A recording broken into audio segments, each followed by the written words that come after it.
Welcome to Madasaling Pinoy, your prayer partner. Ngayon po ay Sabado ng ika-29 na linggo sa karaniwang panahon. Ang mabuting balita ng Panginoon ayon kay San Lucas. Dumating noon ang ilang mga tao at ibinalita kay Jesus na ipinapatay ni Pilato ang ilang Galileo samantalang ang mga ito'y naghahandog sa Diyos.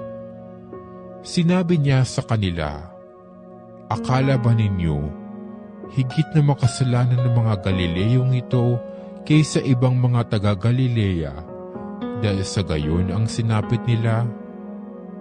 Hindi, ngunit sinasabi ko sa inyo, kapag hindi ninyo pinagsisihan at tinalikdan ang inyong mga kasalanan, mapapahamak din kayong lahat."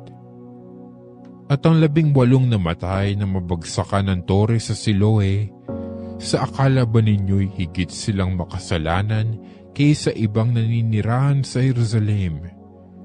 Hindi, ngunit sinasabi ko sa inyo, kapag hindi ninyo pinagsisihan at tinilikdan ang inyong mga kasalanan, mapapahamak din kayong lahat.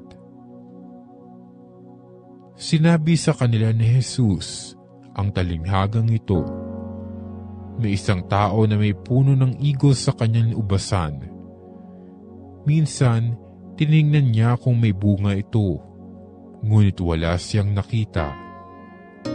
Kaya't sinabi niya sa tagapag-alaga ng ubasan, 3 taon na akong pumaparito at naghahanap ng bunga sa punong ito, ngunit wala akong makita.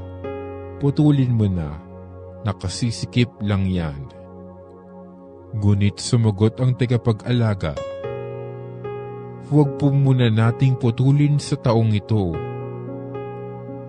Huhukayin ko ang palibot at lalagyan ng pataba. Kung mamunga po ito sa darating na taon, mabuti. Ngunit kung hindi, putulin na natin." Ang mabuting balita ng Panginoon.